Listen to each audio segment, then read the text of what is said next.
Welcome to another section of the Step Out TV show.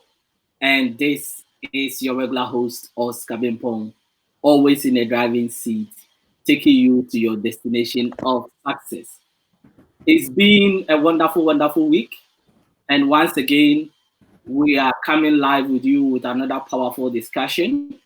Now, for those of you that are now don't know much about T2i TV, T2i TV is a T2i TV is a platform that is generated to really bring discussions that is based on education to really help you to achieve your goals in life. And we bring in experts, we bring in consultants, talented people, we bring in people making a difference in our communities to really help inspire hope and also give you direction in pursuit of every vision that you want to really achieve in life. So I can tell you, it's really, really, really going to be exciting. T2i TV has come to stay. And because of that, we have got 4 main powerful programs that we have designed that are going to come on your way. That is every Tuesday, Thursdays, and Saturdays. And we have categorized our TV programs into 4 main programs. And the first one is what we are on now, which is the Step Out with Bimpong. Today, we are going to interview a consultant in the business growth market.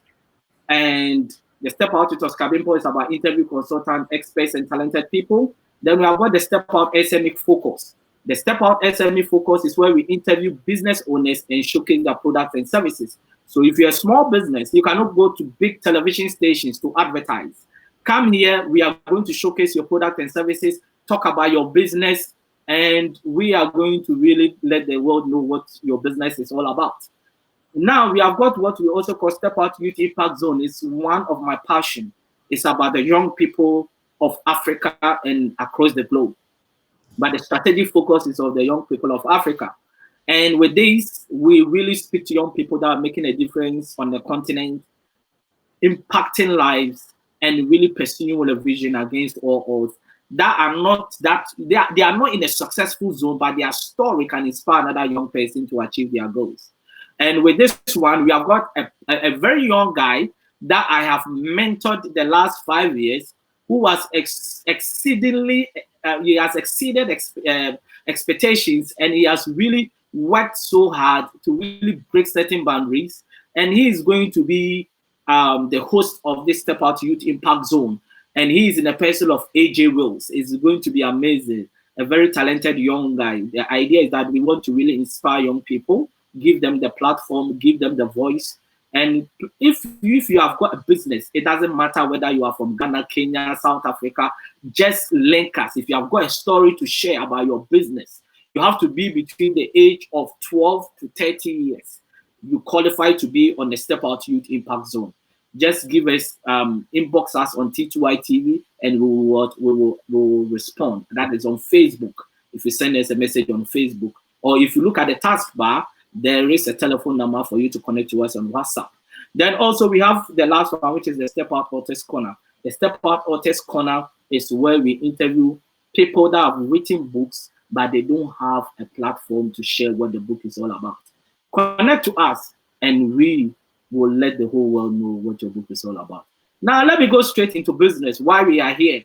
Today, I've got a very powerful lady that I have met for some time now. I have followed her on LinkedIn, and she is doing amazingly well. I mean, amazingly well, impacting lives and helping businesses to grow. Now, who is this person that I'm talking about? She is an expert in business model design and strategy innovation, founder and curator of The Lead, a platform that focuses on education, upskilling, professional career women, and funding female business owners. She also founded Entrepreneur Network, a digital networking platform for African entrepreneurs that was recently sold to a US investor. Finally, she is the founder at Growth Lab and Emerge Consultancy. Who is this person that I'm talking about? She is in the person of Kimberly Ofori, and we are going to discuss developing a personal and a growth mindset in business. Kimberly, Please welcome, please welcome to Step Out with Oscar Bimpong, and you are live on T2i TV. Hi, Oscar. Good evening. How are you? Good, good, good. All is well. And yourself? I'm doing well. Thank you. Good, good, good, good, good. How is your day been? Yes, it's been intense. I think for all of us, which is probably recognizable, working from home, you tend to do more than you were previously do, getting more busy, planning more meetings because it's virtual. So yeah, it's been one of those days. But yeah, I can't complain. It's been a fruitful and productive day so far. Wow, wow, wow, wow, wow, wow. It's been, I've been following you on LinkedIn for some time now, Right. and I can see you are doing exceedingly well, and I just want to congratulate you before we even start, because you are doing a very great job. Thank you. I appreciate that. Good. So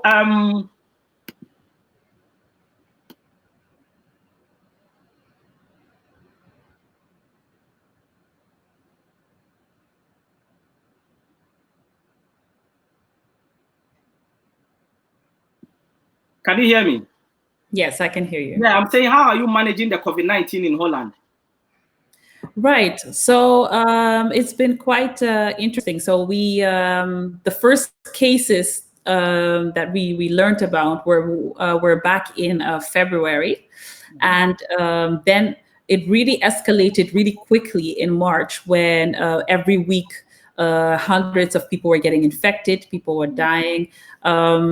I actually stopped looking at the numbers probably around April when we were already reaching about 20,000 infections. And so, yeah, I have to confess, I am not looking at the statistics anymore because it was really overwhelming. It was a lot that was going on.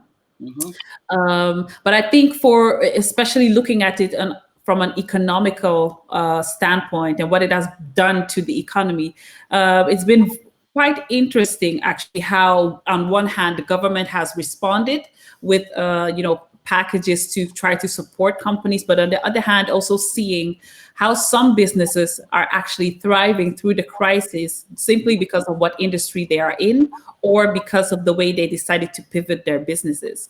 So it's been a really interesting combination of different ecosystems coming together, and some thriving and some really changing because of the current times that we are in. Wow, wow, wow, wow, wow, wow. That sounds very interesting. Now let's go straight to business.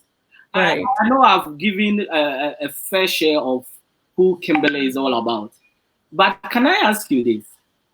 If somebody is watching for the first time, who is Kimberly that I really missed in terms of my introduction? Right. I think so. I think you've mentioned a lot of my highlighted my professional accomplishments, I guess. Yeah. And on a personal level, so I am half Ghanaian, half Suriname. Okay. Um, I was born in Amsterdam, the Netherlands, Mm-hmm. where I currently also reside. And personally, for me, I like to describe myself, yes, as an entrepreneur, but more so a freedom fighter. And the reason why I say that is because I am really big on um, paving your own path and creating your own journey in life. And I think, especially as Africans, we have, we are raised in certain conditions that are very understandable. That we are trained to, go to school, make sure you get good grades, get a Mm-hmm. job as a lawyer, a doctor, engineer, and then everybody will be fine, and that's your life, and then get married before a certain age, Yes. all of that. Right. And so we have this kind of path that is already set out for us, and I have actually always naturally rejected that. I Uh-huh. was always kind of the person who said, questioning why that should be the norm. Mm-hmm. Why would I want to spend 8 years of my life studying one topic, Uh-huh. getting one degree, and I can only do that for the rest of my life. Okay. And then also getting into debt because of it. I was thinking about, okay, so what about all my other talents and gifts? Why can't it be that we are more so embracing every aspect of of a person's life and their talents and their gifts, and you are able to combine that to increase the impact that you have on the world? Because when you look at it, if we're going to talk about how much impact you can have going to a 9-to-5 job, it really depends on if you are in the place where you're supposed to be. Some people can be very impactful in a 9-to-5 job because they are in the position that is suitable for them. That's where their strength is. But the majority of us are not. Exactly. So, and this means that we are leaving out so many opportunities for us to actually tap into some of the gifts and talents that could impact the world for the better. And so when I say freedom fighter, I say that because I fight for the right to be able to create your own journey in this, and not having other people define for you what is success. So now I really understand why I connected to you in the first place. Because then it means that now I have to start calling myself a freedom fighter as well, because we are. And to be honest, it really makes sense. I think this one is even another topic for another discussion. Like, it's I think we shouldn't go there, otherwise we will deviate from what we want to discuss today. But we can find another time, and the topic for discussion will be having that freedom, or the freedom fighting spirit, Right. something like that. Something like that. Yes. Now, Kimberly, what is mindset? I believe your mindset is whatever you train your mind to be and to believe. That's my short definition. And so mindset could be that you've trained yourself and conditioned yourself, or you have been trained by others, because that could also be part of your mindset, to think in a certain way towards a certain topic or circumstance. So a very practical example would be the mindset of meritocracy, which really means that if you are when we are being taught that everybody who works hard, studies hard, does their best, will get the best results and will end up naturally on top in life. If that is your mindset, if that is what you are focused on, then you are never going to deviate from that path. You are just going to try to follow the path, and hopefully the outcome will be a certain way. Then you have the opposite, which I call the growth mindset. So this is more of a fixed mindset, what I just exampled. And the growth mindset, what I like to believe is inherent. We are born with it, goes to speak of always learning, always exploring, always questioning, and always seeking growth in everything that you do. And I think that summarizes the distinction of what is a mindset and what kind of mindset do we have. I think I was going to go by the fixed and the growth mindset, but because you have mentioned it, let me just delve into it. Why is it that people are more fixated to the fixed mindset and not the growth mindset? What's the difference? What makes it so difficult? So it's Because really people find it so comfortable to be in a particular space. So, for example, somebody has been in a job in the same position for the last 10 years and he doesn't see anything wrong with it. Right. It's really interesting that you say this. And I believe there are several reasons, but I think at the core, this is what happens. When we are born as children, we are very curious. If you have kids, you see them, especially if you have they're under the ages of 3, they don't see any risk. Anything goes. They can jump off the couch. They can feel that, they can believe they are flying. They actually imagine they are superheroes. If they see something that they want, they will pursue it. And so that is what we are born with. Intuitively, we are actually people who want to explore and grow and learn new things. However, once we start going into society And so you might be going to kindergarten or you're going to school. We are now going into institutions that have been set up and framed to train us to become one of maybe 10 options. So we are now being trained and really conditioned to believe that there are certain risks and paths and orders that you need to follow. So we are trained that this is right and this is wrong. Everything else around it is dangerous. Don't try it. We have already figured it out for you. So we are actually training our children at a very young age to have a fixed mindset, even though they were not born that way. So if you imagine telling your kids, that are really, so a boy who's really smart and good with his hands, he could build, from nothing, he could build a machine, but he is not good at calculating whatever comes with it. He will be put aside and said he's a slow learner. He's somebody who is not intelligent enough. However, this person would probably be the one, if Elon Musk didn't build Tesla, he would be the one making a Tesla. Yes. But because we have fixed our mind that this is what a smart person is capable of, he can calculate, he can do this, he can do that. We are telling our children that as long as you don't fall into this bucket, you are not on the level that, or the path that you are, that will lead to success. So we are fixing our minds at a very young age. Then what happens is that we have to then, as we adult and we start to become aware and conscious, like we're having this conversation now, and you hear this and you're like, wait a minute, what have I been doing? Why have I been limiting myself? Now we have to start deconstructing some of these systems, which is very hard. If you've very been difficult, very difficult.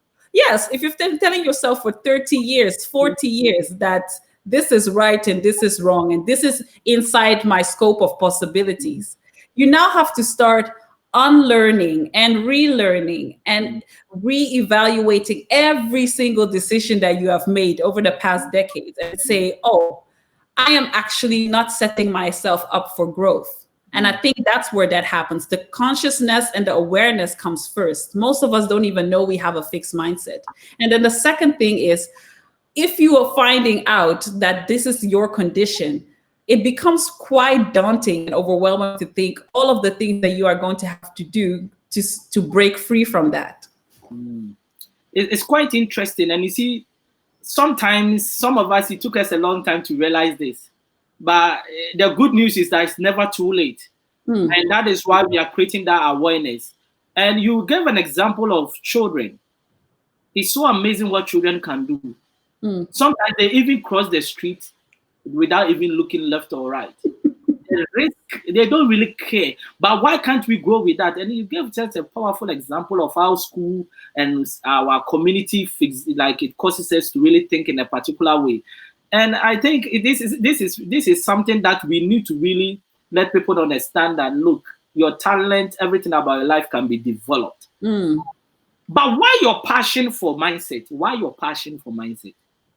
So I think that it was a combination of things that has been growing over the years. So I was raised by my mother primarily, as my father lived abroad, and also being living in a predominantly white country as a Black young girl, I had to really, at an early age, equip and encourage myself that I was good enough, because the society around me was telling me I was too different and I was not worthy of the place where I was. And so at a very early age, I started to build this resilience within me to say, oh, okay, I need to prove people wrong. So I had to keep stepping out of my comfort zone. So subconsciously, I was going against what society was telling me I could do. So I was already developing a growth mindset even before I knew that at a very early age, and especially in my teenage years. And I believe what really happened to me was when, after I graduated from high school and I did marketing and communications, I had an opportunity. There was this global financial crisis that we all remember.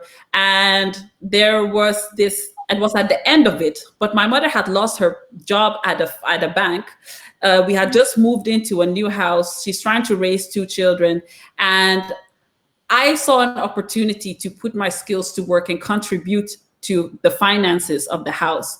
Because I said, if I'm going to spend all of this money to go and pursue a bachelor's degree, but we don't have food on the table and we don't have a place to stay, what is it going to benefit any of us? And so I saw the burden that was on my mother's shoulders. And I said, with all the skills that I have, can't I contribute to a solution? And what I did was I actually started going to work 5 days a week, 40 hours a week, as an insurance broker, the youngest insurance broker in the company. Wow. And then I would go to school on Saturdays with the small money that I would set aside for my school.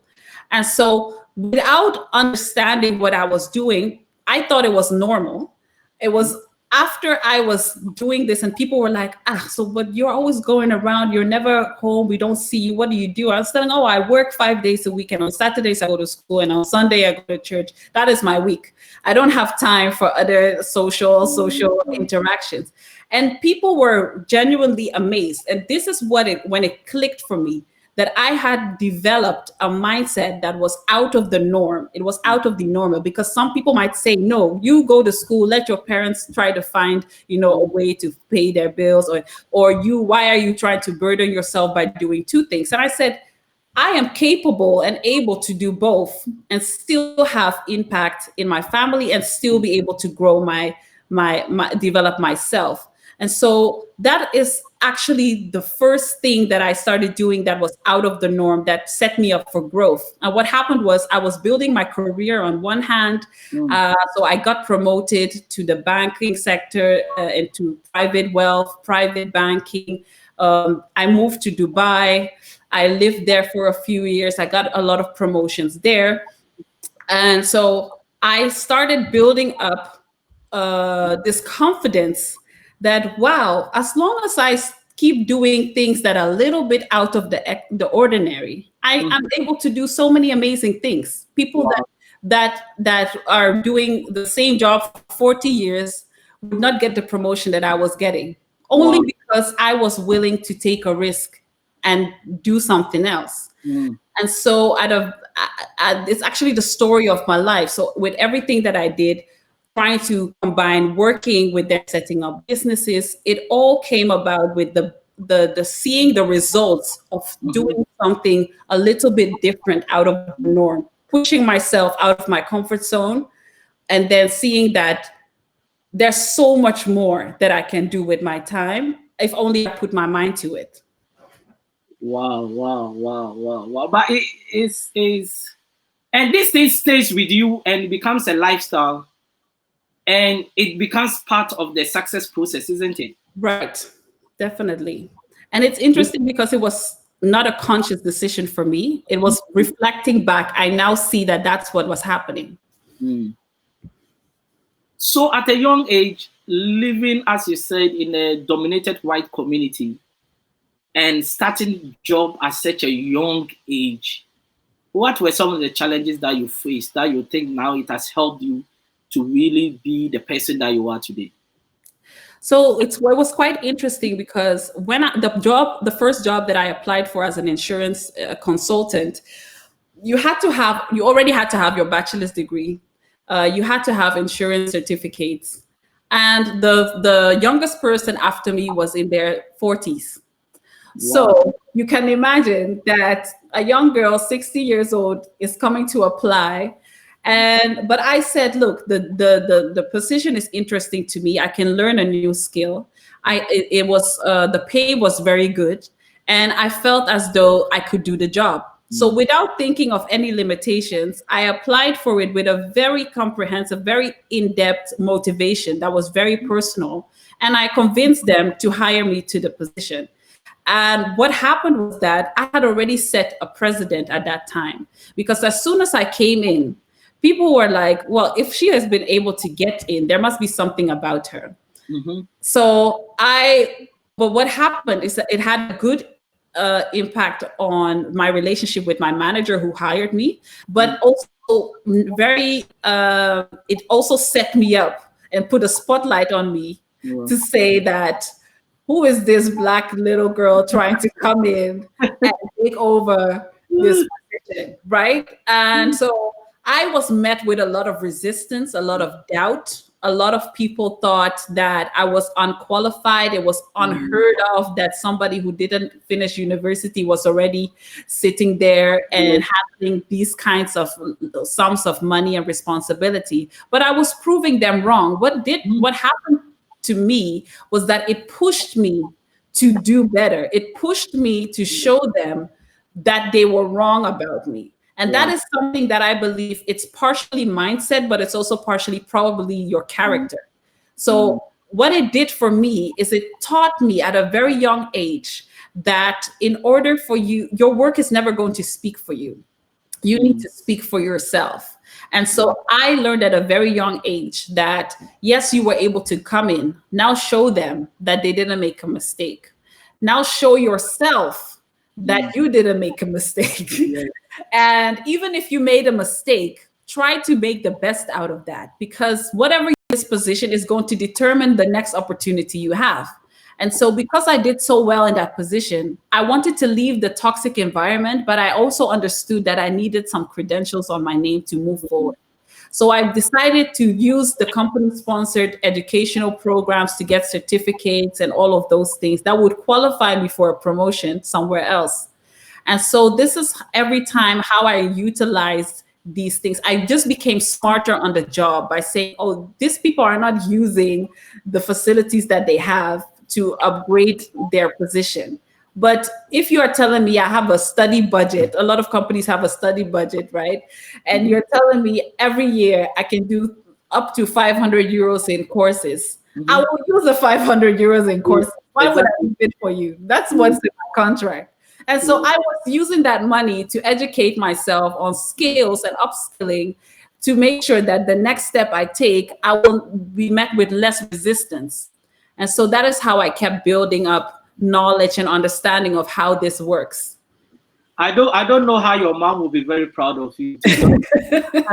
Everybody will wish their daughter will be like you at the age of 16, trying to really do these amazing things. And trust me, congratulations for all that. And I think the best is yet to come. Now, let me ask you: why is it that 5% of almost the population of every country are successful and they are different from the 95%?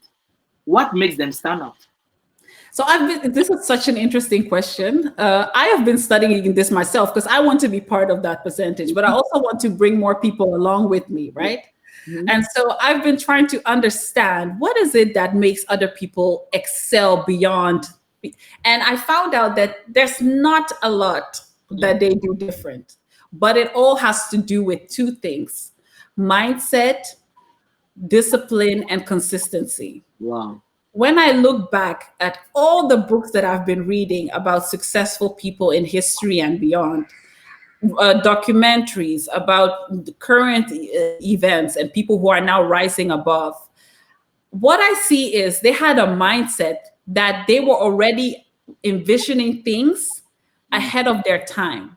And so they were able to move out of the place where they were. A lot of them were either in impoverished situations or they were in circumstances that could have limited their beliefs of what is possible. But because they were able, somehow, some way, something triggered them to say, you know what, I don't want this for my life. I'm going to look at something else and say what is out there. And I'm going to dream bigger and say, okay, I might be, in my garage right now, but whatever I'm building here could change the world. Those people already had a mindset of possibility. So that is one. And then the second thing was, because they were focused so much on their goal, they were able to tap into that kind of drive that you have, especially if you're an entrepreneur, you will recognize this. There's this drive that keeps you awake even when you are tired. It will make you wake up at 4 a.m. to still write a proposal. It will make you go, 14 hours a day. So that discipline. And then the third thing that I have recognized that is not something that I think everybody needs to learn, because it's very hard. That is consistency. Being able to consistently put one step before another. One of the things that demotivates us a lot of times to succeed is the fact that we don't see the results right away. And I say this all the time. We live in a microwave age. Everybody wants instant results. Ping, the microwave is done, and then, oh, food is ready, right? Yeah. And so, but we understand that the food that is coming out of the microwave, all the nutrients are out. It's usually you're still hungry at the end of it. There's so much, like, you could have just gone through the work of consistently preparing your meals ahead of the time, so that at the end of the day, you'll be fulfilled. And that is also what happens with us once we start becoming consistent in our effort. So every day you are researching the thing that you want to be doing. You are every day reaching out to people in your network. Every day you are writing down the goals, or you're taking steps. You are making calls. Before you know, you're looking back and you've made a lot of progress. Instead of saying, today I must reach 5 million people. How? What are you that, you are going to get disappointed, and that's when people quit. Wow. It's interesting, some of the points that you made, and one of them what I really the one of them that is my anchor personally is consistency. Because I know how consistency has taken me to. Because a lot of people, they start today and they go on holiday for 1 week. Then they come and start again. No, it doesn't work that way. Initially, there was Rejuko. He was on this platform last Saturday, and he made a profound statement. He says, you have to start, struggle, then victory. But a lot of people want to really make the struggle. They want you to be like a miracle. There is no miracle anywhere. The miracle is what you create for yourself in terms of consistency. Wow. And a lot of people are not consistent in life. And that is why they find, you see, even if you are the most talented person and you are not consistent, there is no way you can succeed. I remember I was listening to one of the interviews of Usain Bolt, and he said the most difficult part is training for 4 years for that 10 seconds race. Wow. You have to be consistent for that 4 years in terms of training for you to win that 10 seconds race. But many of us, we want to really relax and have holidays within the 4 years, still thinking we'll win the 10 seconds race. It doesn't happen that way. So I think it's a powerful point that you are making. And I think for you to get there, it doesn't happen by chance. It doesn't. No, it doesn't happen by chance, Now, let me go to this. And I really like this one very much. Before one can have a business growth mindset, they must have a personal growth mindset, isn't it? Therefore, I want to ask, how does one develop the right mindset personally that can align easily with the business mindset? I think that at the very beginning, at the very least, you need to have this mindset of a goal-oriented mindset, because this is something that you can apply, that you will be applying in your daily life, so that you will be able to meet your business goals. So what do I mean with goal-oriented mindset? It means that you need to be able to envision and write the vision, make it plain, what you are trying to achieve, and be able to envision that constantly. And that is something that you need to train your mind to do. Actually, every day you get better at it. And that is something that you will then be able to apply to your business. What I usually have, what I usually discuss with some of my scale-up clients here in the Netherlands, they have been able to grow their business from a startup to a scale-up. So a scale-up would be a business that has between 2 and 30 million euros in revenue. They have been able to grow their business to that stage by, it could be hustling, it could be by doing a lot of things at the same time. But there comes a certain point in that business, and that's where we call it the valley of death. Yeah, the value of death. Decide, okay, the next steps that I'm taking are going to have to take me over this valley. What is my goal? What am I focused on? How am I getting there? It's not important. It's what is the outcome. So you need to be thinking about the outcome. A lot of the times we think about the steps and it paralyzes us because we can think of 55 steps. Where do you begin? Okay, do I go left? Do I go right? Do I build a bridge? How do I build the bridge? Where's the wood? You start dissecting and going backwards, and you're moving away from your solution. So you need to be able to stage your mind on the goal. What is my outcome? What happens then is your brain is naturally triggered and wired to then work back. How does he make it happen? So this is something that you will be applying to your daily life, and it works through to your business. Wow. Because it's something that, do you think a lot of people have got vision?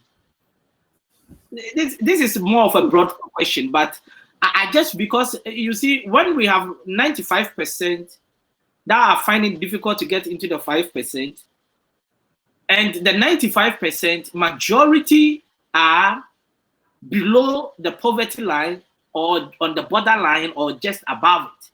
Right. Whether even is Europe or is in Americas or in Africa, the percentage doesn't really look right, but probably the dynamics are different. Right. Do you think people really envisage that is, even if they have got a vision, you see, you can have a vision and your vision is under the umbrella of another person's vision.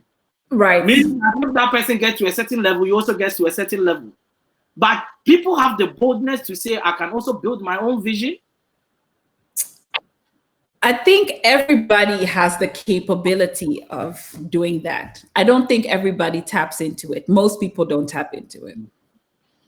Meaning that it's quite difficult, or what is stopping them?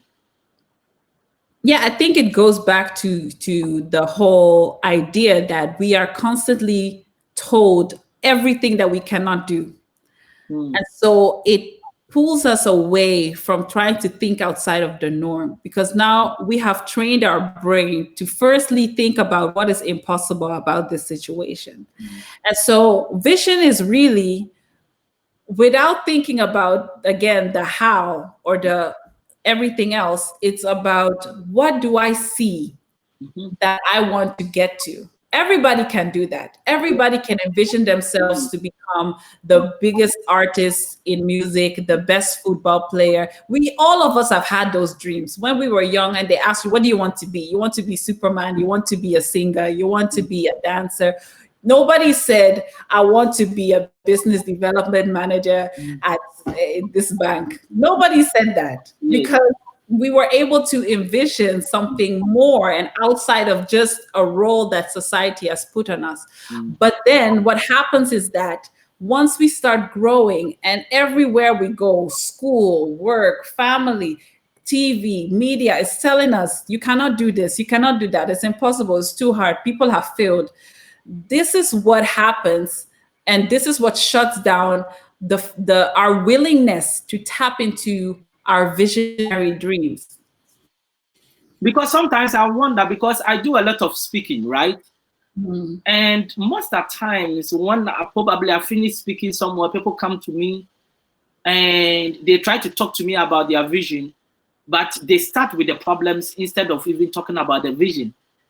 Right. I'm like, and you see, people can easily give you 1,000 reasons why one thing is not possible. So after talking for a while, and then I ask them, so what do you think is just that one reason why that thing can be possible? And I think sometimes they even find it difficult for that. Sometimes I wonder, and I don't have answers why they want to do it, but they cannot find that one reason that can be an anchor for them to succeed. And this has to do everything with being fixed in your mind. As long as you do not, as long as you don't have the awareness of the fact that you are not, that you yourself are limiting your beliefs, then there's no amount of workshops or trainings or speeches or coaching that you're going to do that's going to help you. We see this a lot. People spend, I mean, the coaching business is getting to $1 billion industry. Yes. And the reason why this is happening is because people are desperately trying to find help to get out of this fixed mindset that they are in. So they are not aware, or they are aware that there's a problem here, and it has to do with mindset and behavioral change. But they are looking for outsiders to come and fix it. And at the end of the day, there are coaches who can tap into that and give you a little bit of help. But most of us are going to find out that we are not able to put in what is needed, which is changing our own mindset. And just one day saying, look, I am just from now on, and I have had to do this myself over and over again, telling myself, Kimberly, you're going to have to step out of your comfort zone and start doing things that you are not comfortable with to get the results that you're looking for. And this is usually what happens. When people speak to you and tell you all of their problems before they come and tell you about the vision and how they are looking to make it happen, it is simply because they are afraid of what is unknown. They haven't experienced it yet. Who told you it's going to be that hard? You have told yourself that you are going to have these problems, but have you tried? You haven't tried, but we are afraid of the unknown. And this is something that we have been socialized to do. If there's no proof, if we don't have an example of other people doing things, we limit ourselves to the beliefs that we can also not do it. And even if we have examples, even if we have those examples, it still takes our own determination, that click in our brain that says, okay, from now on, I'm switching off that voice in my head that tells me I can't do it. And that voice is so powerful, isn't it? It's so powerful. I hear it every day. You know, the reason why I'm so excited about what you are talking is I've written a book, and it will come out very soon. It's called Mindset Revolution. Re-engineering the mind from prison to purpose. And in the book, I talked about one of the most dangerous prison is not the prison with locks and doors, but is the prison in the mind. Wow. Because you see, people think the four walls of the physical prison is what is prison. I watched a story of a guy. His name is, if I remember, it's called Archie Williams. Right. And he was on X Factor. And he just got out of prison, I guess, last year. And this guy was being in prison falsely for 37 years for something that he did not do. So he was asked, how did you manage to really stay there for 37 years for something you've not done? And Kimberly, his answer was very amazing. He said, when he feels down, he praises God. But then there is one thing that he worked against, that though he was in prison, his mind was not in prison. Wow. And I think that is one of the powerful statements that I've ever really heard in my life. And that really took me to Nelson Mandela. That the man was in prison for 27 years, but his mind was not in prison. Yes. And this can also be said that there are some people who are now, they have got the freedom, but their minds are in prison. Yes. That is why somebody can come out of prison and become successful, but you have freedom and still struggling. Right. So the mind is really a powerful tool that I think we are really, really underestimating it. It's so powerful. And I love what you said about, exactly the example of us having the freedom, because a lot of us, we have the opportunities, the facilities. If you are able to be watching this live stream right now, you have more than most people on this planet. Of course. And so there is actually not a lot of reason for you not to be tapping into whatever it is that you are set out to do. And so it all comes back to the mind. What are we telling our mind, and what are we telling ourselves that we can do? And I think, because I've got to the stage where I've realized that if you don't work on your mind, it doesn't matter the resources that you have. You are more likely to fail. It doesn't. Yes. This is why a lot of rich people who get instantly rich through lotteries and winning competitions, the next year they are broke. Of course. Because it doesn't matter how much money you have. It matters how you were handling money before you had all of that. It matters what your behavior is and what your relationship and the mindset you have about money is.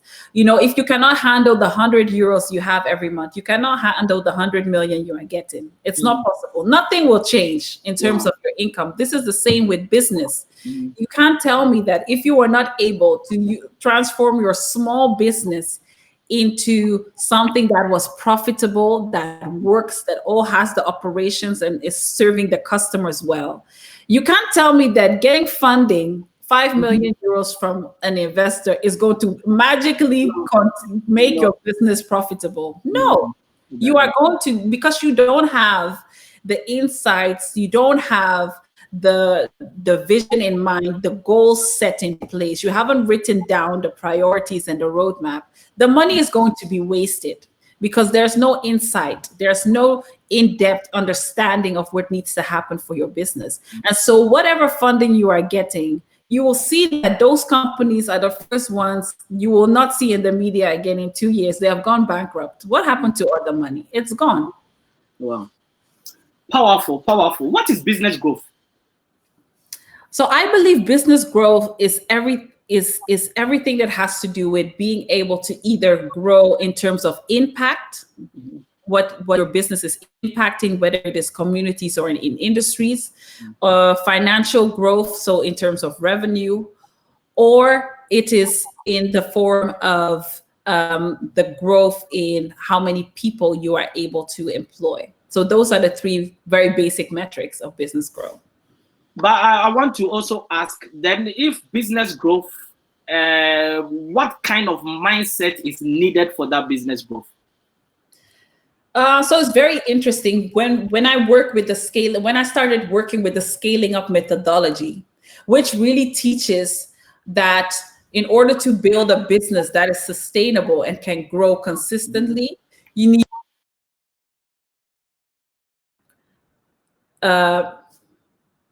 need to have been fixed and put in order your strategy, your execution, and your people. Wow. And so then lastly, cash.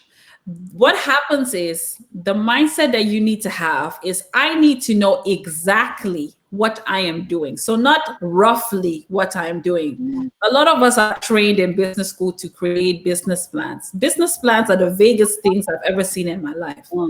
These are plans that are just telling you, okay, we are trying to do something in the scope of this, and we will use it. We will probably use these resources. What strategy in scaling up methodology means is you should be able to write down in one page what are the concrete steps that you are going to take to elevate your business from year 1, year 5, year 10, and year 30. If you are not able to narrow that down to one page, it's too complex and it's not specific enough to grow. Wow. Because nobody can work with 50 pages of how we are going to do things. No business is going to do that. You can have a business plan with 50 pages. Every day, every morning, you're going to go back and read it, right? Nobody does that. Who does that? You need to be able to go back to the one page that says, look, consistently every month, we need to have this many new people onboarded in terms of clients. We need to have this many sales activities. We need to have this much market penetration, because that will cause a ripple effect for the next 10, 20, 30 years. That is how you set up your mindset for growth. Within the company, it becomes a culture that we understand that every week, everybody knows the steps they need to take for growth. And it's not assumed. It is not assumed. A lot of us, we base it on assumptions. That's why we are not growing. We're telling, oh, if only we have 1,000 customers. 1,000 customers for what? if you have 1,000 customers and they are paying you €1 and your cost and everything is €5, you are growing a number of customers and you are failing your business. So you need to understand what are the numbers in your business that are going to showcase the growth. Wow. One thing I've learned today, make it as simple as possible, isn't it? Yes. So it looks like we write too much, and business is not, it shouldn't be complex, isn't it? So I would say it should be simplified, but not too simple, because enterprises and businesses are usually become very complex entities once they grow. And so you need to have those structures in place, and that will not be in one page. However, whatever your main goals are for your business, it should be so simple that even the cleaner in your company should be able to recite what you are trying to do. And if they are not able to do that, it's too complex for people to be following it every day. Wow. So that is the 10 commandments of it should be as simple that if it's on a wall, somebody should be able to just read it and understand it. That's very key. And we call that your B hack. That is your big, hairy, audacious goal. Wow. It becomes something that if I say my B hack to anybody in the company, they will understand it. I don't have to be a CEO to understand. What they usually do is they have a mission statement, then they have a vision statement, then they have their projections for the year, and nobody really understands what we are doing this year. Your big, hairy, audacious goal is for the next 10, 20 years, say in 30 years, in 2025, we want to be known as the #1 consultancy firm on financial literacy and have over 5 million customers who are servicing over 300 million people in Africa. That is what your goal, big, hairy, audacious goal look like. So what happens is you are telling yourself in how many years you are reaching the goal. What is going to be measurable in terms of results? How many customers do you need to get there? And what kind of impact is it going to have? Wow. So after this interview, I'm going to watch again and I'm going to write my 10 audacious goals. Yes, because I've had goals, but I haven't really simplified the way you've done it. And trust me, these are some of the things every day, to be honest, on this platform I'm learning. Because you see, wisdom is not in one person's head and knowledge is not in one person's head. And so you have to always have the right network that you can tap in from time to time. And you see, what people don't even understand is that I always tell people that you need to build great networks. Right. And today, having this conversation, Kimberly is in my network for life. Which are even in your network that sometimes you can tap into to get certain things that can help your business to grow. And these are some of the things that we really need to really talk about to let people understand that, look, it can be done. Yes. Now, let me ask you this question, and I think it's a bit tricky, but I know you are very intelligent to get it like. Oh, now I'm scared. Yes. So what happens when the team doesn't have a growth mindset? Or maybe some of the team members, they don't have the growth mindset. What happens to the whole team and the organization? It's really interesting. So this is why when I just mentioned the scaling up methodology, it has people in the core. Because your people can make or break your business. And you need to be able to specifically find out what kind of people you need in your company to reach the goals. And it will be different in every stage. So what happens is this: when you have people who started with you in the starting up phase, usually those are generalists. Those are people who are going to help you with everything because everything needs to be done by everyone. These are also people who like to be in fast-paced, problem-solving environments, and they are not really looking. They're very much vision-minded. They're like, oh, we're working for a higher purpose and all of these things. Once you start scaling your business and now maybe you have moved into an official office complex and you are now more with more people who have who are more specific in their skills, what happens is the culture starts to change. And the people who started with you are going to start feeling out of place. And it could be two things that you can do. You need to decide for yourself, firstly, what is the kind of company and culture I'm trying to build?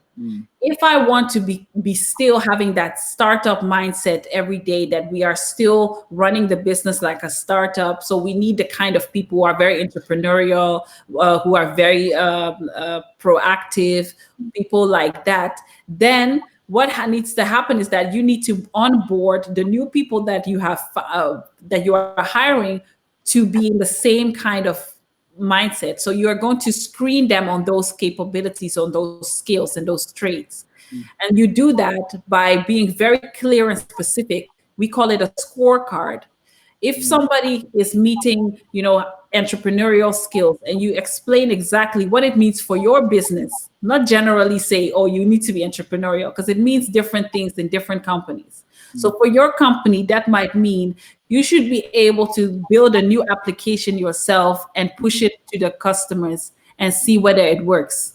If that is the kind of people you want in your business, you need to be very, very specific and clear about that, because it defines the culture that you have.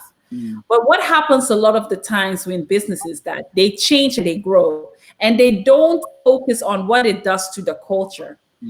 And the internal culture changes, and people are starting to get demotivated, or people are starting to fall back and not understand where we are going anymore. Because when I started, we were trying to change the world. Now we are only trying to change this industry. What happened? So you need to be able to either bring along people on your journey as you grow. You need to be constantly, and I say this to CEOs all the time, how many times do you speak to your employees about the progressions in your business? Have you shared with them the numbers, the changes, the research that you have been doing, the meetings that you've been having and their outcomes? Don't say that these are things that only the management should know, because what happens is you are losing touch with the people who are enabling you to have that business in the first place. Yes. So whilst you are sitting high and dry in your tower, the people who are enabling you to sit there don't understand what is happening with the business anymore, and they become demotivated. They become less invested in your business, and that becomes a very toxic environment. So what you mentioned earlier about what do you do when that happens is you can do one or two things. Either you are looking at it and say, these people are no longer fitting with the new environment that I'm trying to create. And then you have that conversation with them. You tell them, look, either you are recognizing yourself in these new skills that we need for the new company that we are today, or you say to yourself, I was happy with the building phase of the business, but now I am actually looking for something else. So that is one thing. And then the second thing that you need to do is very, very concretely understand the type of people that you do need in your business and onboard them.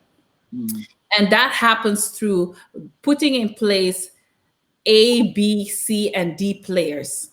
That is, an A player is somebody who fits in the culture. They fit in terms of their experience. They fit in terms of where the company is now and where the company is going. That is an A player. And then you work your way down.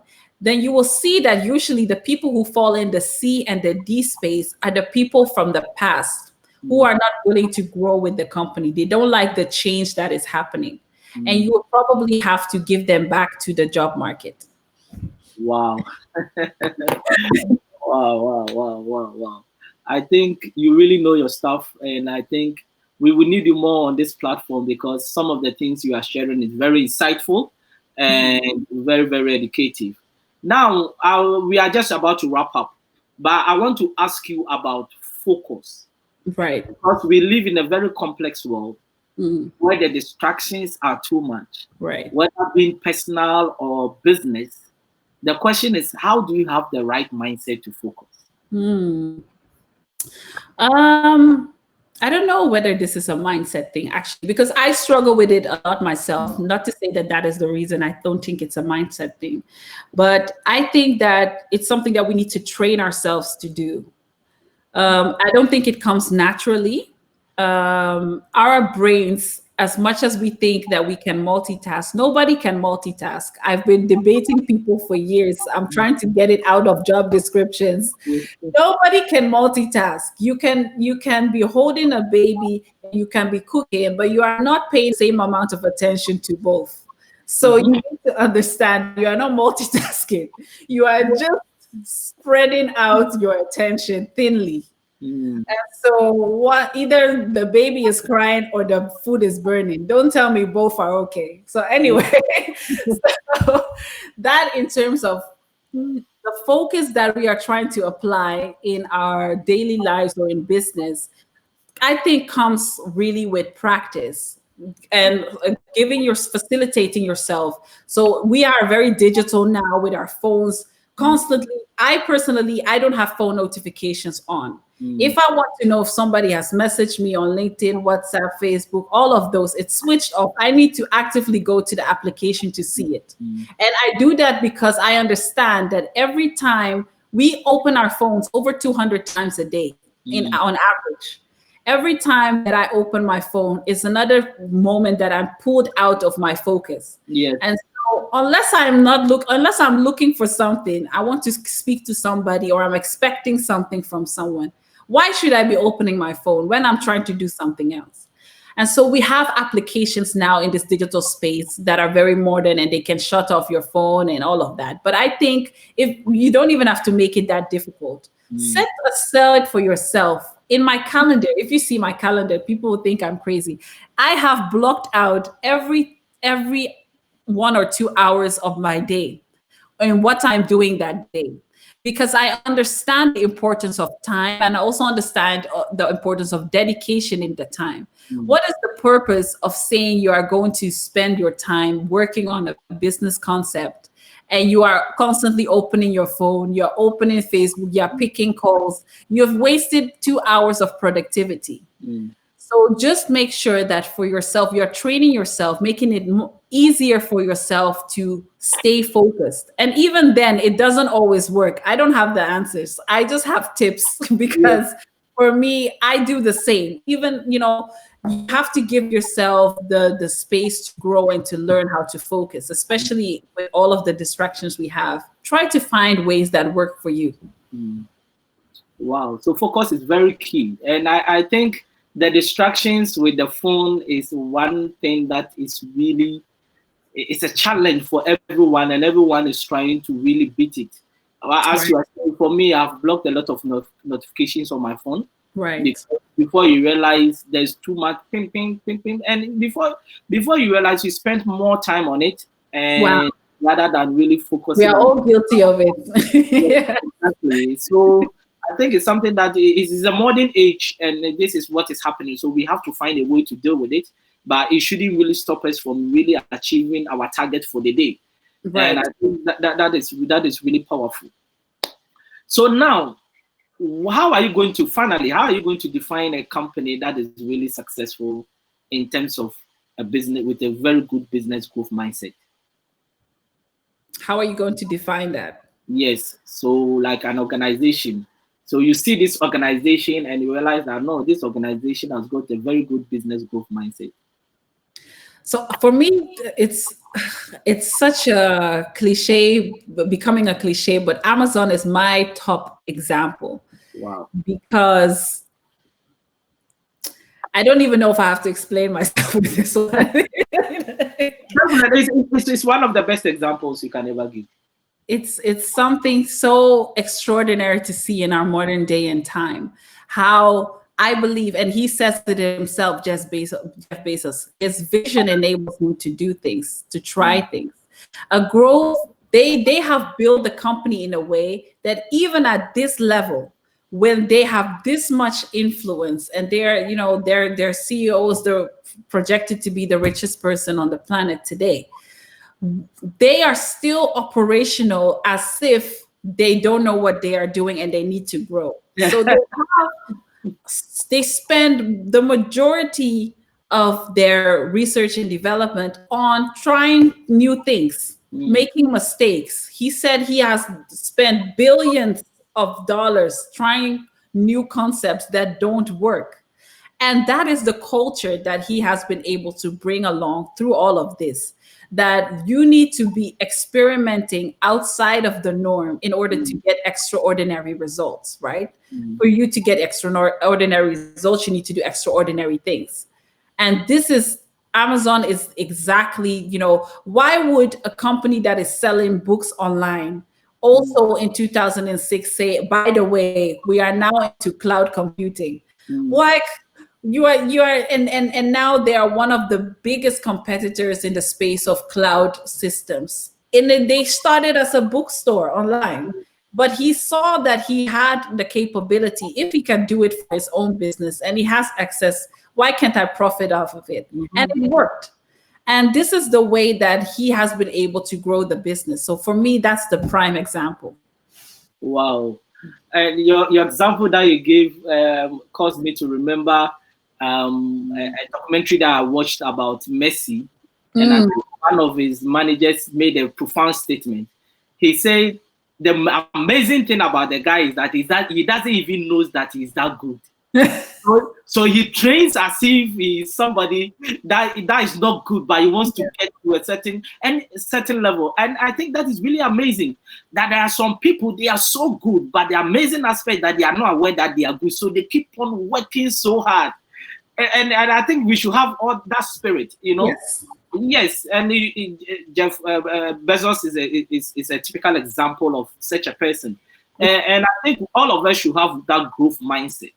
Now, before you go, I want you to really tell us something about the Growth Lab and Emerge Consultancy. Yeah, so actually these are very new ventures that I'm setting up. Initially, after I sold the Entrepreneur Network last year, I fell into... Tell me about it. So, how was the network like? Because when I was reading, I was like, so how was it, and what caused somebody to buy that network? I don't know. What was so cool about it that somebody say, I want to buy it? So it's a very short debrief on how it started. I was looking to move back to Ghana and do business in Ghana. I was very interested in that. And I was looking for ways to connect with people because I didn't have a network in that space yet. So I was using LinkedIn to try and connect with people, and nobody was trying to respond to me. And they were like, who is this girl? They were asking for connections and help. And so I said, there should be another way. So I was going on Facebook groups and all of these things. And I said, there's too many things spread all over the place. If I want to have small business in Africa is here, entrepreneurs is here, and investors is here. I was like, it's too confusing, especially if you're outside of the continent. So I decided one night, you know what, let me try and build a platform for African entrepreneurs where we can come together and share our experiences in terms of growth, in terms of financial solutions, but also mentorship. And so, because a lot of the times we know that Africa, some of us maybe don't know, but we know Africa was one big country, and then they divided us into separate countries. And now we are acting like we have so many unique problems, but most of our problems are the same. Yes. And so we are all trying to reinvent the wheel in every country, even though we are so close together to be building some things together for bigger impact. So the platform idea was to bring together people from different parts of the continent who are working on similar things and find synergies, and also have VCs be on the platform and to be seeing how these people are building these things and sharing. So I built a platform from scratch. I was teaching myself how to code it and using it on the website. And then I was building the website. I launched it. I sent it out to the few people I knew on LinkedIn that were African business people. And I said, oh, can you have a look? The next day, the website was down. I said, what happened? Wow. It was down, but I saw that it was because the small server I was using was not wasn't able to manage the traffic on the website. Wow. And so I had thousands of registrations trying to get an account on the platform, and I wasn't ready. Wow. So yeah, that first day, it set me off into a journey of 9 months that I really only run the company, the online platform. 9 months of exponential growth. I was speaking and collaborating with a lot of people in the ecosystem, business ecosystem, who were really interested in building this into something big. But I had other, it was, first of all, I don't think it was the time for me yet. And I think it was too overwhelming for me at the time. It wasn't the right time. I wanted to deepen my understanding of business in Africa. And so what I did is I shifted from becoming really running the platform to coaching some of these startups and trying to find out what are the things that they're struggling with, and speaking to VCs. And so speaking to these VCs, they were like, you know what, you're doing this alone every night, you're not sleeping, and you're going to have to start spending money on this thing. And I wasn't working at the time.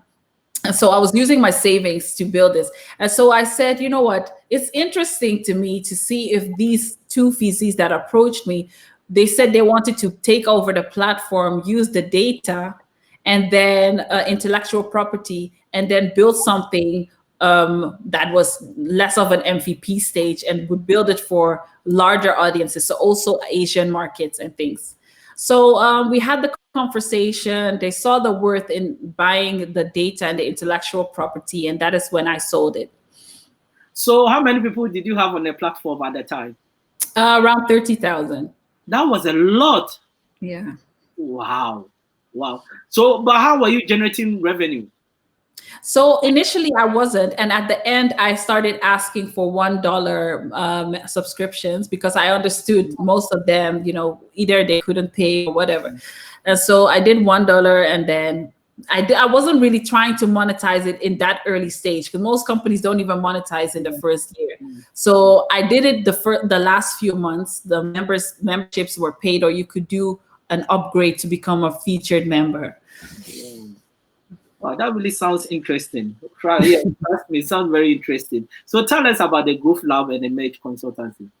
Yeah, so actually now that I'm looking back and I started working with different companies, I was actually going back to the 9-to-5 kind of setting, but being more entrepreneurial in doing consultancy internally. I said that, this thing is still eating on me. I still want to be working with these startups. I don't feel satisfied with doing the corporate life. I tried to go back to it. It wasn't working. And so I said, you know what? I can combine doing scaling up coaching that I'm doing with Scale Up Company, and also be targeting companies to get to that level who are not there yet. Because what we are losing out on is all the people who are not able to scale the business. So we are either pumping money into early stage startups with all these accelerators, then we leave a huge gap. And then all of a sudden, somebody should just manage to become a scale up by themselves, right? Yeah. And so I said, I need to be in the center of this, the sweet spot where you have been a startup, you are able to grow on the basis of high promises or the high growth that you've been able, but you're not a scale up yet. And so I said, if we can just work on getting people to design their business model better, then we can work out something. So that is the Growth Lab.